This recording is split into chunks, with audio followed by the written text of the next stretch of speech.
नमस्कार, आप देख रहे हैं न्यूज़ फॉर नेशन और मैं हूं सांत्वना आपके साथ। बिहार में त्रिस्तरीय पंचायत चुनाव में चुनाव आयोग के लिए मतदान केंद्रों से यानी बूथों से कम्युनिकेशन बनाए रखना भी एक बड़ी चुनौती है।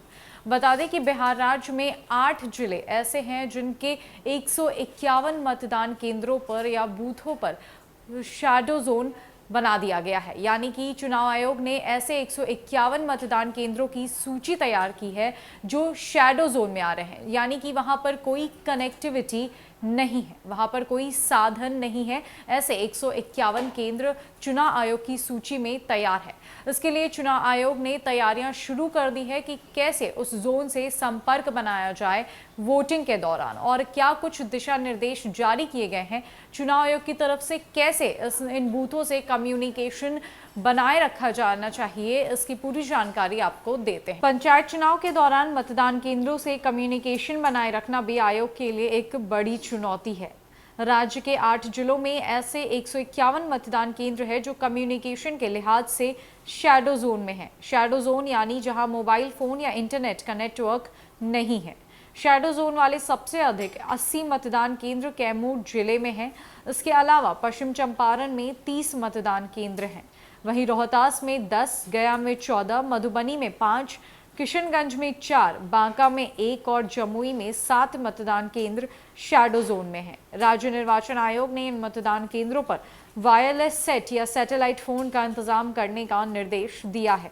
आयोग ने संबंधित जिलों के डीएम से कहा है कि किस सर्विस प्रोवाइड का नेटवर्क वहां काम करता है, इसकी जानकारी प्राप्त करें।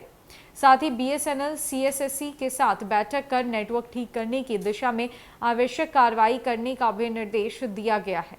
दरअसल पंचायत चुनाव में मतदान के दिन बायोमेट्रिक के साथ आधार द्वारा मतदाताओं का सत्यापन किया जाएगा। इसके लिए मतदान दल के साथ कम्युनिकेशन स्थापित करने के लिए मतदान केंद्रों पर नेटवर्क कनेक्टिविटी का होना आवश्यक है। बिहार में पंचायत चुनाव में पहली बार वोटिंग के दौरान बायोमेट्रिक का इस्तेमाल होगा। बोगस वोटिंग को रोकने के लिए आयोग ने यह तैयारी कर ली है। बायोमेट्रिक से एक बार जिन वोटरों की पहचान हो जाएगी वे दोबारा या दूसरे के बदले वोट नहीं डाल पाएंगे।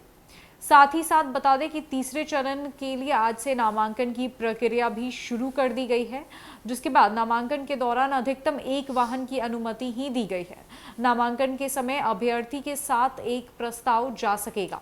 चुनाव प्रक्रिया के दौरान कोविड प्रोटोकॉल का पालन करना अनिवार्य होगा। ग्राम पंचायत सदस्य, मुखिया, पंचायत समिति सदस्य और जिला परिषद सदस्य के पदों के लिए ईवीएम से वोटिंग की जाएगी। वहीं ग्राम कचहरी पंच और सरपंच के पदों के लिए बैलेट बॉक्स से चुनाव होगा। मतदान चूंकि दलीय आधार पर नहीं है, लिहाजा अगर कोई प्रत्याशी किसी दल का झंडा, बैनर का उपयोग करता है तो उसके खिलाफ कार्रवाई की जाएगी। बता दें कि बिहार में जो त्रिस्तरीय पंचायत चुनाव होने जा रहे हैं उसमें पहली बार ईवीएम का उपयोग किया जाएगा, जिसके जरिए बोगस वोटिंग को रोका जाएगा, और पहली बार बायोमेट्रिक के जरिए वोट होगा और साथ ही साथ आधार के द्वारा किसी का भी सत्यापन किया जाएगा। इसके लिए नेटवर्क कनेक्टिविटी का होना बहुत ज़्यादा ज़रूरी है। इसके लिए कम्युनिकेशन का होना ज़रूरी है ताकि सत्यापन किया जा सके, बायोमेट्रिक और आधार का इस्तेमाल किया जा सके। बता दें कि चुनाव आयोग ने इसके लिए तैयारियां भी कर ली है और बीएसएनएल के साथ एक बैठक भी निर्धारित की गई है, जिसके बाद